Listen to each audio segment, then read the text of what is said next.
there was a dad and daughter, a well-known guy, and he sat on the stage on a chair, and the daughter had to stand right in front of him. And then the hypnotist told him that, hypnotized him to not be able to see his daughter. He couldn't see his daughter anymore. And then he put a clock behind the daughter, or a watch or a clock or something behind the daughter. So he couldn't literally see what was behind the daughter because the daughter was there. But after he did the daughter's not there exercise with him, told him to open his eyes and tell him what the clock or the watch, what time it said. And the guy could read it and told him the time. So he changed it, and then, what about now? And he told him the new one. He couldn't see the daughter, therefore he could see the clock. Welcome to the Driving to the Rest podcast. This is Inelia. And this is Larry. Just a quick note. If you're hearing this, you're on our free feed, which means you'll only get the first part of this conversation. To access the rest, go drivingtotherest.com and subscribe to the Wisdom Keeper Hour. Join us and our expert panelists for detailed insights and the after party where you're invited to join in the conversation. Head over to drivingtotherest.com and become a subscriber. Your $8 subscription keeps this podcast ad-free and helps us keep the lights on and maybe even get a decent cup of coffee. More importantly, it connects you with a community of passionate wisdom keepers like yourself. So if you're ready to go deeper, join us at drivingtotherest.com and support the journey.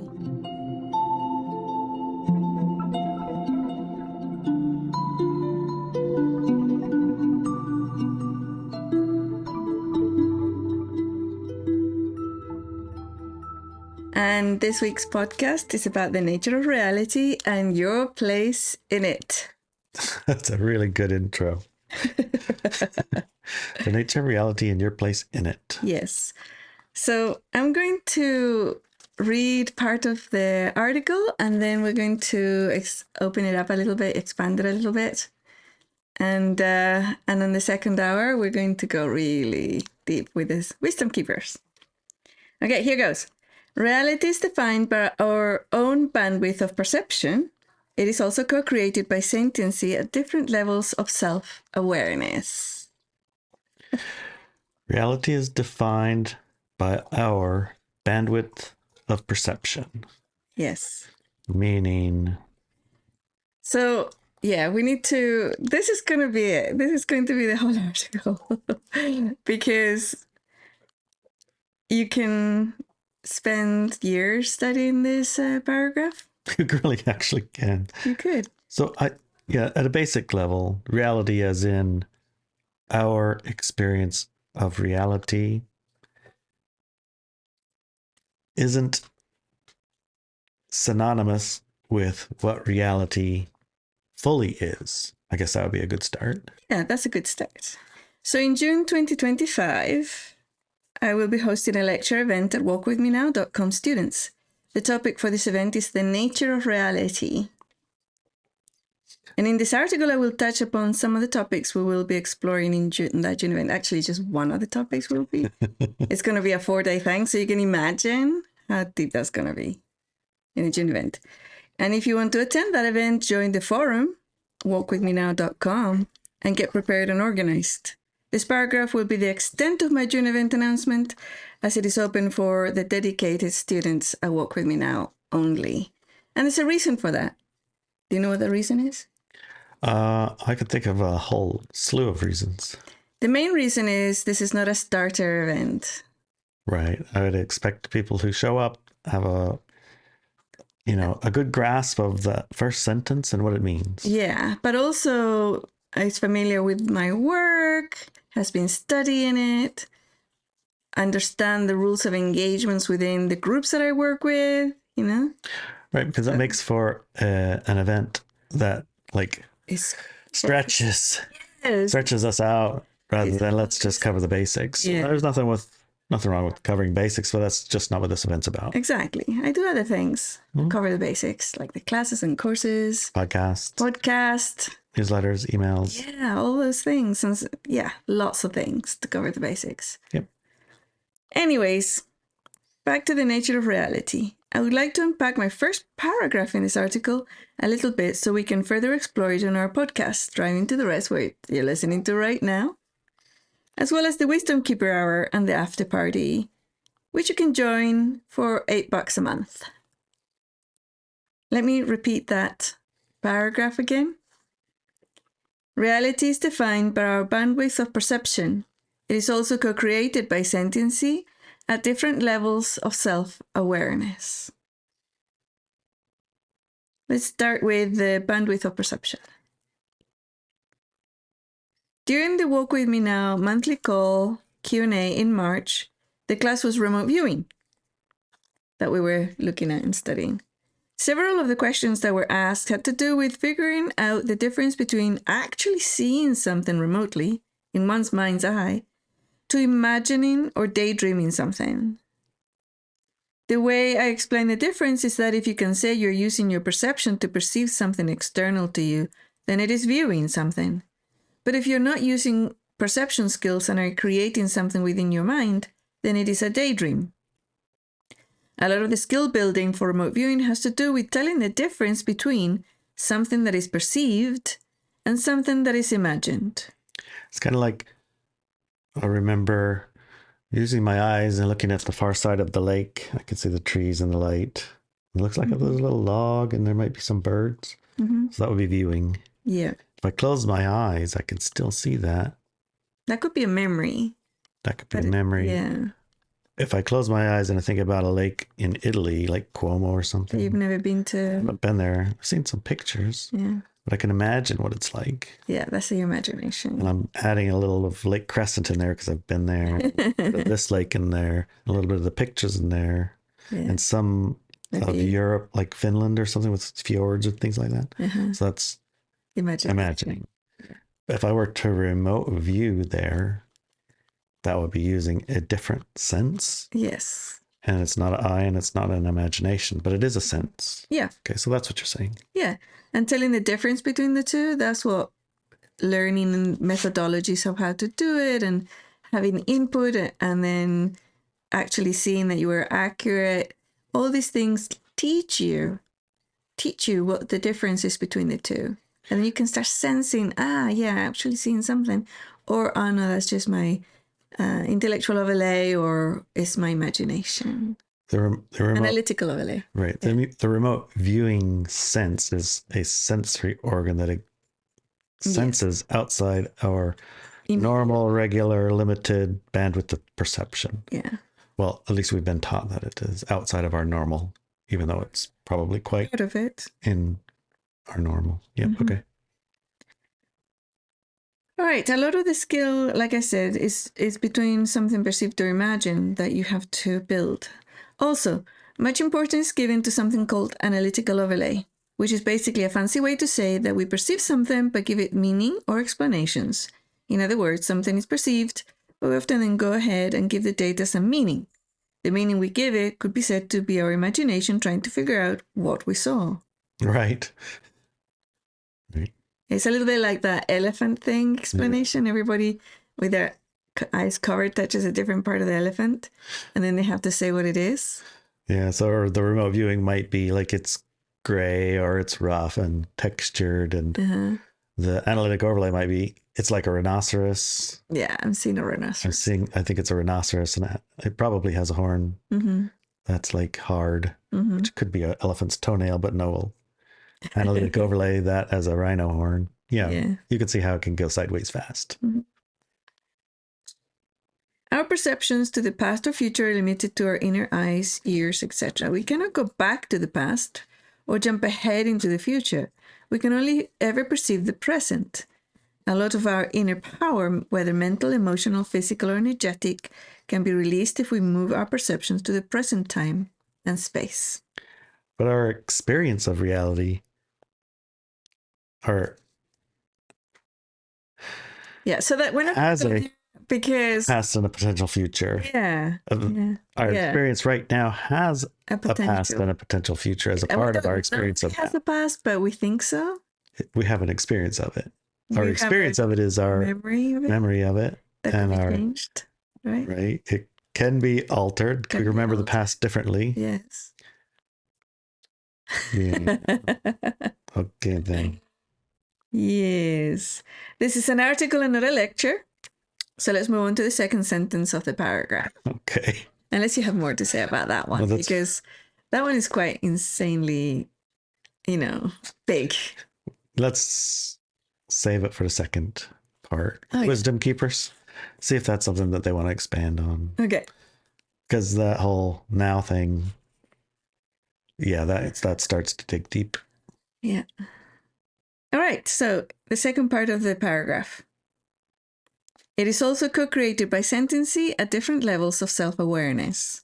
Co-created, yeah. There are three aspects to this part of the nature of reality. One is that we are co-creators in it. There's not one creator. And you're about one of gazillions of co-creators.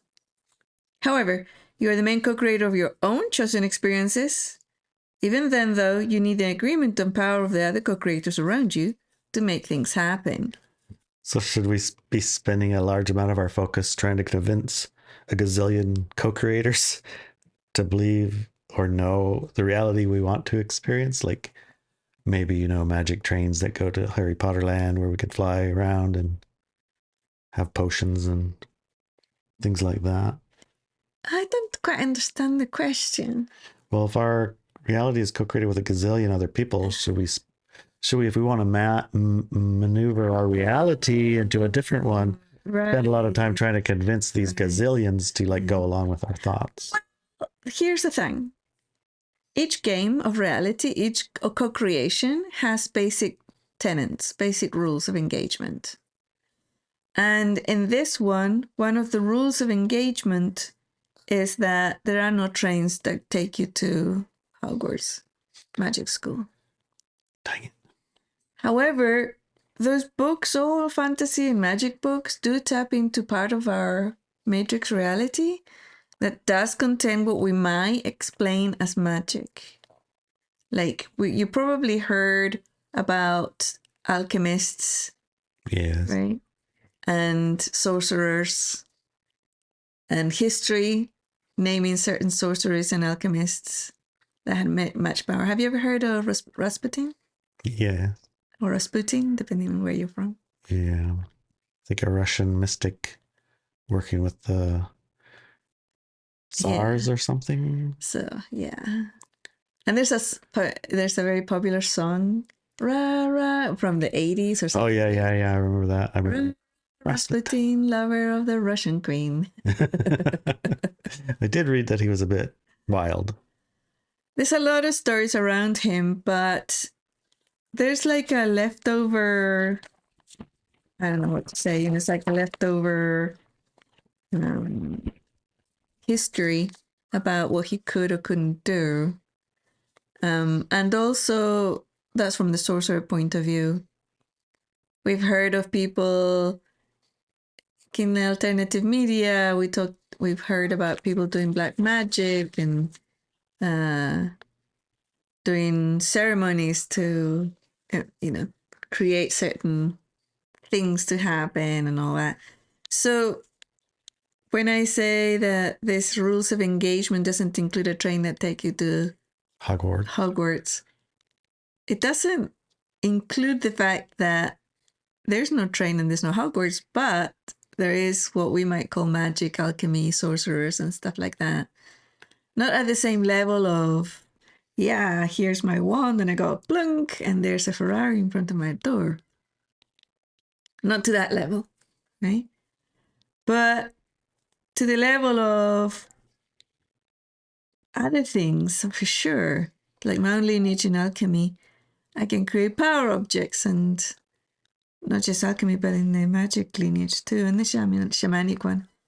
I can create powers, I can create artifacts, I can create potions, and so we can co-create with this gazillion co-creators within the confines of our playing board. Yes, that's exactly that's closer to it. And our playing board is defined by our prearranged agreements. Yes, our prearranged agreements with those gazillions. Yes. So we want to convince those gazillions. We need to go to a different phase of reality, so to speak, and then get co-conspirators, so to say, to generate a new playing board to incarnate into?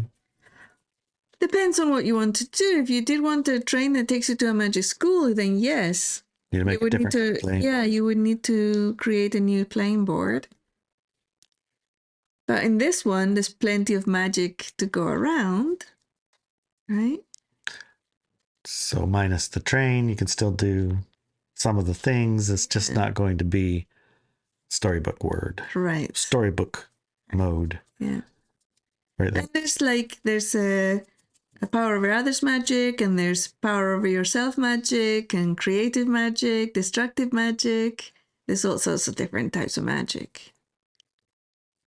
So, yeah, there's part of our reality in our co-created agreement. But one of the things that I thought we could look at is what you might understand as different levels of self-awareness and how that is part of the co-creation. Can you give me an example of what you understand by that? Of different levels of self-awareness? Mm-hmm. Right. Well, there's the one that has been manipulated, let's say. I'm not saying not with our agreement, but I'm saying we allow ourselves to be manipulated into a very narrow sense where like fight or flight are the primary concerns and fear is the driver. Mm-hmm. And so we'll respond to inputs of fear, inputs of danger, and respond at a base level.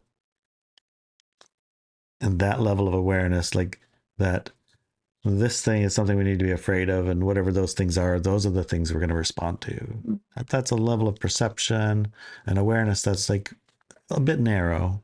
Mm-hmm. Then we might expand our awareness, our band of perception, to include things like free will choice or agreement or words like that, that say, well, fear is a god sometimes, and it's something that should be listened to, but it's probably not the boss. So am I actually need to be afraid of this thing? And then by maybe processing your fear and looking at it less fearfully, more rationally, let's say, your awareness is expanded so that you're not afraid of that piece of rope on the ground. It's a snake, because it isn't a snake, and you can see that it's not a snake. You don't need to run. Mm-hmm. So your experience of reality will shift to more like maybe what reality is in that moment instead of what you're perceiving it in that moment. What about the co-creation of it? Well, the co-creation of it would be like 7 people around you telling you that's a snake and you need to run. But you processed your fear and you looked at it and you say, oh, well, guys, it's a rope. I turned on this light, and with the flashlight, I've expanded my input awarenesses so I can see it's clear. Clearly, it's a rope, guys. Mm-hmm. So we will co-create you can come back and look, guys. So I will be the leader of this co-creation instead of the follower of the mass one. Okay, that could be. That's really good. I like that. But you also need the self-awareness part, which is the co-creators of that experience would have been snakes that people might have seen in the past or in movies or whatever. So knowledge of them, that they exist. Or maybe snakes they saw earlier in the day. And also the rope. Yeah. What about the rope? Is that a part of the co-creators? Well, the rope needs to be laid in the particular pattern and space and place so that it... What about the rope itself? The sentiency of the rope? Uh-huh. Well, when you tap into the sentiency of ropes, they don't oftentimes play these kind of games. It's not in their vocabulary, really. Well, you don't know that. Have you spoken to a rope? I've talked to lots of ropes. Yeah? Yeah. They don't like playing snake? They don't play snake games. They honestly they don't even, it's not even in their vocabulary, snake games. It's like scaring people games? No. They play, I'm tight, I'm strong, I'm break, I'm going to snap. They play those games. They're snake games. Like, what are you talking about, snake game? That's my experience of ropes. Yeah. And I really like your example because you worked with a lot of ropes. Yeah, it's a fisherman, Fisherman and Coast Guard. Trained, yeah. Mm-hmm. So that was my point also, in that even if we don't perceive sentiency in a different thing, just because they have lack of sentiency doesn't mean they're not co-creating our reality. Okay. But their level of co-creation is dependent on their sentiency. So a lot of sentiency, a lot of beings decided to have a tiny little bit of sentiency and become a rock that makes the foundation of your house, right? That type of thing. Yep, I'm going to just sit here for a while. Yeah. Along now. Along now. There are three aspects to this part of the nature of reality. One is that there are co-creators in it. There is not one creator, and you're but one of gazillions of co-creators. However, we are the main co-creator of our own chosen experiences. Even then, though, you need the agreement and power of the co-creators around you to make things happen. Let's look at sentiency.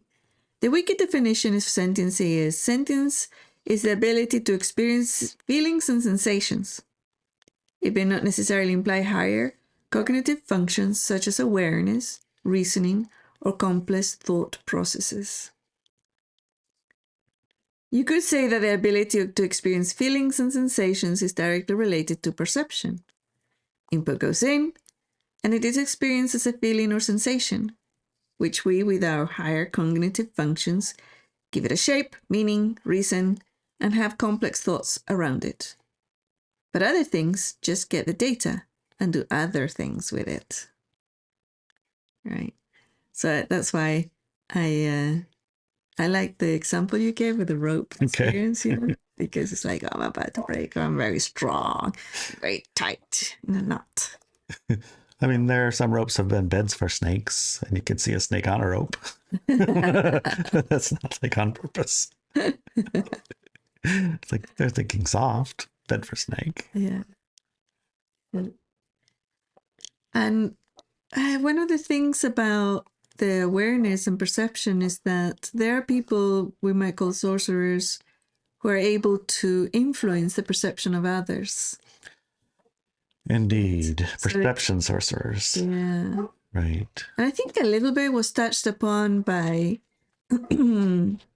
Mesmer, or what his name was, the mesmerized people, you know, and who could change. I remember mesmerization. Yeah, people do that with their voice, hypnotic, talking or writing. Hypnotism. So I remember seeing this documentary about a hypnotist, and this hypnotist put there was a dad and daughter, a well-known guy, and he sat on the stage on a chair, and the daughter had to stand right in front of him, and then the hypnotist told him that hypnotized him to not be able to see his daughter. He couldn't see his daughter anymore. And then he put a clock behind the daughter, or a watch or a clock or something behind the daughter. So he couldn't literally see what was behind the daughter because the daughter was there. But after he did the daughter's not there exercise with him, told him to open his eyes and tell him what the clock or the watch, what time it said. And the guy could read it and told him the time. So he changed it, and then, what about now? And he told him the new one. He couldn't see the daughter, therefore he could see the clock. Right? Yeah. And then that's so wild. And then he reversed it, of course, so he could see his daughter again. I think he must be using that perception like remote view perception. That brings that back, isn't it? Because it's like we can actually see beyond and past walls and things, but we limit ourselves so that we don't. Right? So by removing some of those limitations, and I think that the hypnotist, that's what he did. Remove the limitation of solidity of a physical body in front of the guy so he could see the clock. Similar to the children who blindfold can read books. Yeah, the same. Yes, exactly. That's another example. That's a very good example. Yeah. So at the end of the day, our reality is what we choose to experience. We choose to experience. Not just one person chooses to experience. This is what makes reality a co-creation. Outside the confines of plain bored, a playing board of physical experiences, we are limitless. To enter the board and have a singular life of experiences here, we limit our perceptions and our omnipotent powers of creation. So we limit ourselves, and then when we hear about we're limiting ourselves, we kind of bristle at it. That's the normal reaction I get, or response from people. So I got to get rid of all those limits, but they keep them. They do, yes. 99% of the time, they keep them. There's a percent who's, I mean, they're always outliers, but for the main, they keep those limits. Yes.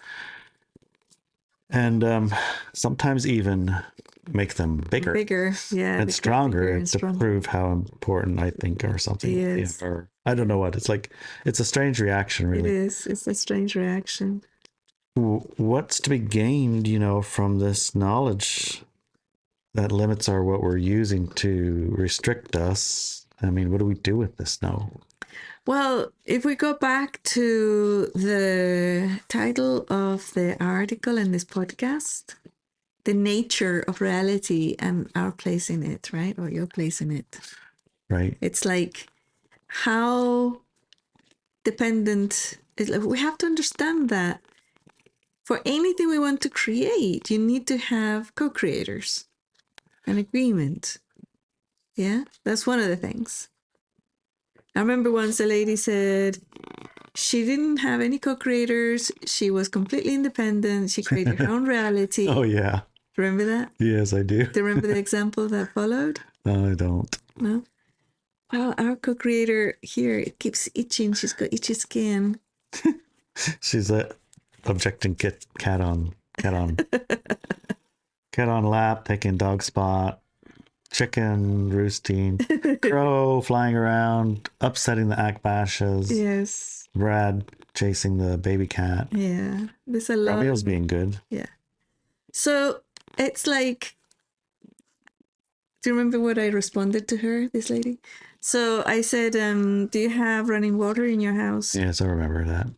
And she said, of course, yeah. Says, well, then you're not wholly independent. Because for you to open that tap or that faucet and water come out, you need thousands upon thousands of people's co-created that experience with you. She said, what do you mean? Well, somebody created the pipes, the faucet, somebody's working at the water station, wherever that might be, or whatever that's called, that pumps the water, the city water over to your house. And all those pipes that go from that location to your house. All the things that squirt the water out, and on and off, and heat it up and cool it down or whatever, filter it. It's all created by other people. The solder that soldered the pipes together, or the glue that glued the pipes together, or the crimper that crimped things together. I mean, every which way. Who invented that crimper? All of it. And the crimps. Yeah. That was a brilliant invention, by the way. It is. Yeah. I don't even know what a crimp is. Well, he did a good job, or she did a good job, because our house has those things in it. Lots of those crimpy things. Yeah. What are they? Well, it used to be you take a piece of copper after you dug it out of the ground and melted it and made it into a tube. And you take this tube and then some metal solder. Solder is that like silver metal that melts really, really low temperature. Yeah. So then you put the copper in the copper, and then you solder that thing, and you make all of these pipes all through the house, and you solder all the places where the copper connects to each other. Okay. And now we have this plastic, which is oil, right? Oil tube instead of copper tube. And you stick this copper thing on a thing, and then the little clampy thing around it, and then you go, and then it's holds down. That's a lot of sounds, but that's a crimper. Okay, crimper is it crimps down on there. You don't need no solder, no heat, no nothing, no lead, no metals. Okay. But it would be nice to have channels of ceramic with the water flowing and riffles through the house. That would be nice.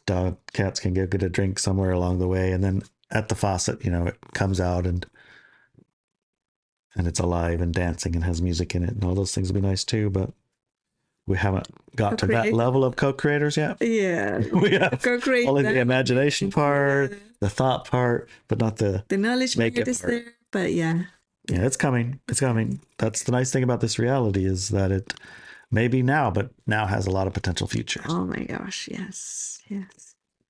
So what's to be gained from this knowledge that reality is based on co-creators and our level of perception is that we can enjoy many different experiences by merely adjusting the knobs on our perception or the knobs on our co-creators. Yeah. Acknowledging them, paying them, being paid by them, right? Yes. And the other ways that you can expand or contract your perception, like if you got to think about this, like for instance, Marines, those are the fighter guys in the army. In the army, okay. They're not in the army, they're in the Marines. They are very specifically different. Okay, maybe. So Marines are just guys, and gals that came out of high school and they had their normal things. They like to sit on the couch, play video games, do all that other stuff. Yeah. And now somehow they have to go outside, dig a hole and sleep in it. Okay. In the woods where it's cold or wet or muddy and all that other stuff. And then get up in the middle of the night and do stuff too. That's a way different thing. It's very different. Right. They have a term for it. It's called embrace the suck. Embrace the suck. Right. It sucks. So what? Embrace it. Yeah. Like, okay. Have you ever played in the mud puddle and just said, well, it's muddy and it's wet. I'm just in. So, okay. Muddy and wet is what we are. Yes. You could complain about it, whine about it, snivel about it, but it's not going to change it. So just embrace it. Okay. So muddy and wet. Right. So they need to narrow their perception from what a normal human being would consider comfortable or even acceptable to a whole different level of perception in order to make that acceptable. Yes. Even desirable. Even a mark of your strength, your ability. Yeah. So those are a way to, you might think narrow your perception, but it is a way to narrow it because you control your perception. Reduce the inputs of all the other things. Right. Like the future, sitting on the couch, how much nicer that would be if I was just sitting on a nice warm couch with a remote. Wow. Hey, Ron. Enough. Come on. I don't need that kind of help. Thank you. Other things like listening to this podcast and reading this article expands your perception. Yes. To become aware of the things that you're doing to limit yourself, to then be conscious about which ones do I want to keep or modify a little bit to adjust maybe the game a little bit for your own enjoyment. Yeah. I mean, if you want to be able to sleep in the mud outside, you need to know how. If you don't want to, that's fine too. You would be fine too doing something about it, right? Instead of wallowing in misery. The other day, I really liked when you said, when you were a little kid and somebody said to you, do you want a roof over your head? And you're like, I don't care about a roof. Right. And now as a grown up, it's like, oh my God, my roof. I love my roof. Nice. Right. But in context, right? Where we live, it rains a lot. It does, yeah. And at certain times of the year, not all the time, but certain times of the year, it rains like crazy. And when we got our house here, it had a roof made out of cedar shakes. Yes. And if you're not familiar with those, it's basically just pieces of cedar. Little pieces of. They cut little slices and then they stack them on your roof. And it lasts for a long time, but it doesn't last forever. I mean, where we live here is a cedar forest, and things that eat up cedar eventually, get to it. Yeah. So they used it because it was here and free, or relatively free, because they just cut a tree down and chop it up right over there, and then they put it on the roof, and you're done on the roof. Don't have to pay for nothing. Yeah. But after a while, it needs replaced or covered again. So they put paper over it, and then another layer of those things. Yeah. And then even a third time they can do that. And after a few times, it kind of like turned into a living roof in almost a sense. It's like half mush, half tree, and you don't know which part's what. So inside here we have we had a lot of leaks. You can see on the boards up here, there's like a little bit of water stains, right? So obviously we need to do our roof. But every time it would rain, we have to measure is it going to leak really bad, or do I want to spend $40,000 or $20,000 or $30,000? Yeah. At one point or another, the balance went. We really need to do this roof. Yes. I think our wood stove was going. And we have co-creators in this reality, right? Yes. And so we were sitting there listening to our fire go, tss, and then the roofer that we know who did the Shaman Shack's roof, he texted me, he said, hey, I don't have any work. I could give you a super excellent deal if you could just keep my crew busy.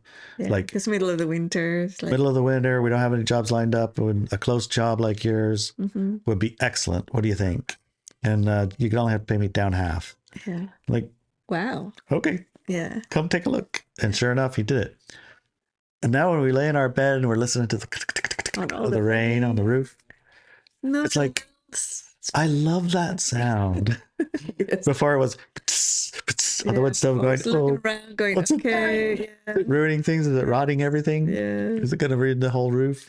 And now it's like, I love my roof. Yeah. It's like the most nicest thing. Yeah. And when I was 7 years old, if I had to pick between one chunk of one Hershey bar and an entire roof, the Hershey bar chunk would win every time. No question. You want a roof or a piece of a Hershey bar? I know. I'll take the Hershey. It's very different. So massive. Yeah. Oh, well. I had a couple of quotes that I wanted to close with. Okay. How are we doing for time? Yeah, we're doing good. So, our reality is a physical expression of what you have inside. What do you think about that? Oh, it's a Bwiti shaman. That's an African shaman. An African shaman said that?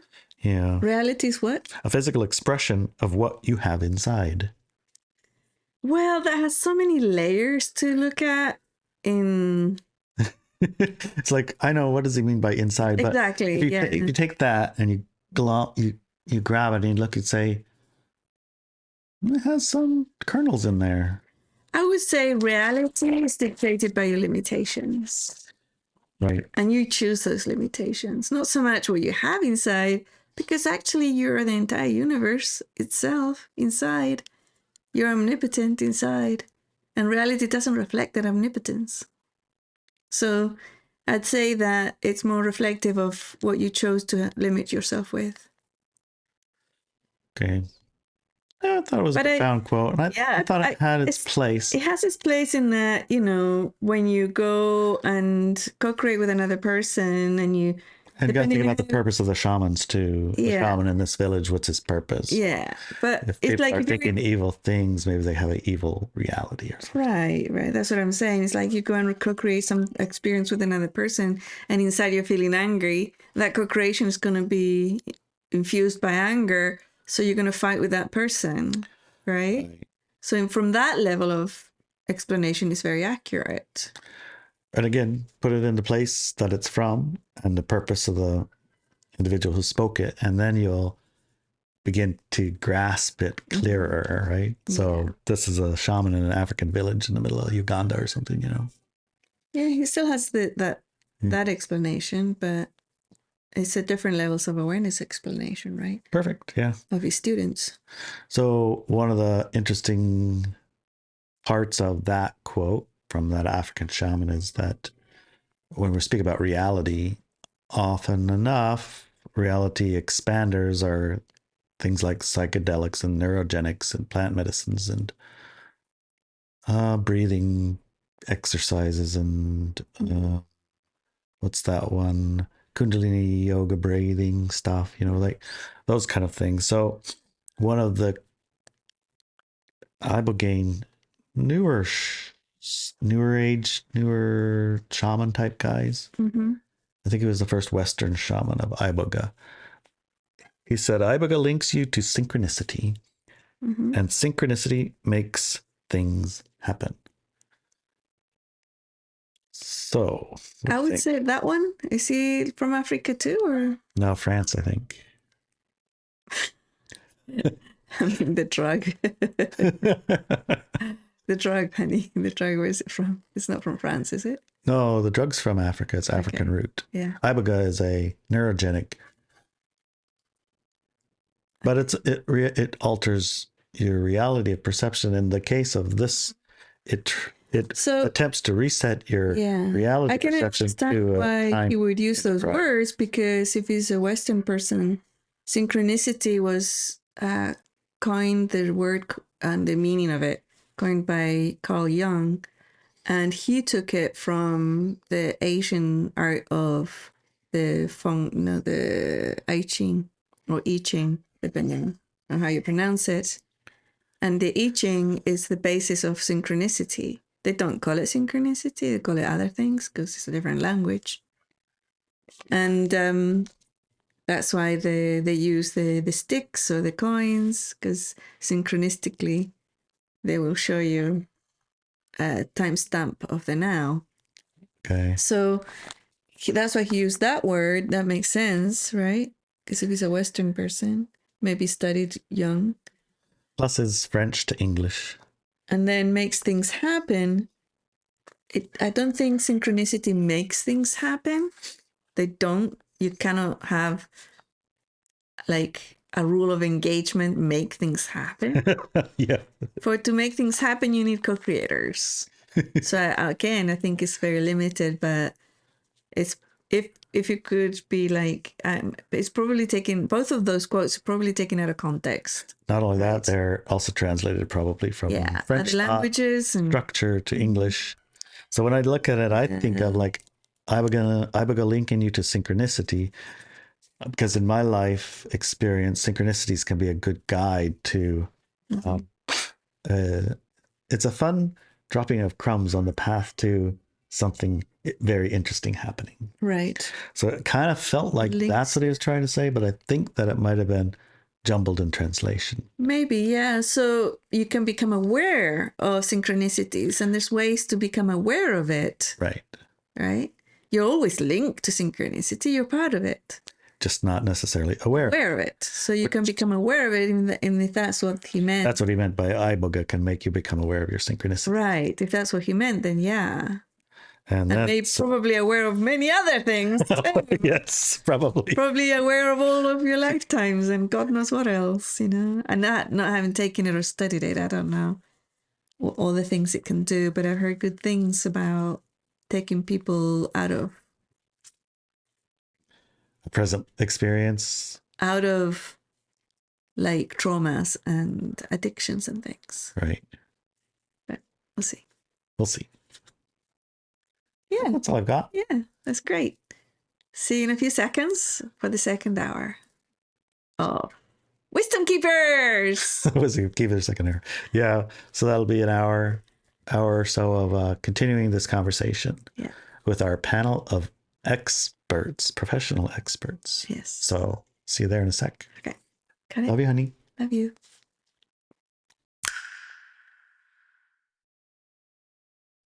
Welcome, everyone, to the second half of Drive Into the Res, the Wisdom Keeper Hour.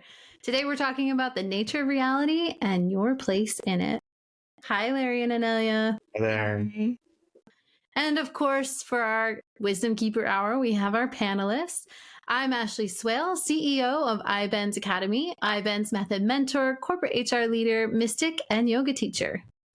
Hi, everyone. I'm Dr. Kara Consigli. I'm an iBenz Method Mentor, a teacher, healer, mentor, consultant, gamer, entrepreneur, and mystic. I am Fred Guerin, aerospace engineer, pilot, dancer, healer, past life regressionist, and student of the occult. I am Ileana Rojero, mystic, mentor, psychic meditation teacher, architect, and founder of El Método iBenz, the official channel of Inelia's work in Spanish. Awesome. Welcome, everybody. So I think we have another juicy episode. Not that, I mean, they all are, but there's a lot going on here where many of us reported in the panelists falling asleep several times, not being able to remember anything that we just read or was just said, and having to go back when listening to the first half. So we will try to keep our knowledge and not let it slip away. We'll do our best with that in our questions today, and hopefully expand further. So one of the things that came up, Inelia, in the article was you talked about the difference between daydreaming and perception and being able to distinguish the difference. And when we start meditating and you start moving into visualization practices, there's oftentimes people will say, just imagine or pretend. And so there is an element where you're like, yeah, I might be daydreaming, but I think it's working. And then before you know it, you start falling more into oh yeah, that's a real perception. That's not just a daydream. However, there's times where you're not really sure. So I'm curious if you can help us understand what would be the difference between a daydream and a perception or something we've imagined, so we can better navigate that and distinguish between the two. That's when other people come in. Often people think that development of abilities is just themselves sitting at home. But this is one of those cases where you actually have a much better chance to advance very quickly if you have allies with you, working with you. So they set up whatever it is, and then you get the confirmation. Join us for the rest of this conversation at driveintotheres.com. And when you go to driveintotheres.com and you join in the rest of the show, rest of the second hour, you also get to join in the after party. 9 o'clock on Fridays, we all get together, including you.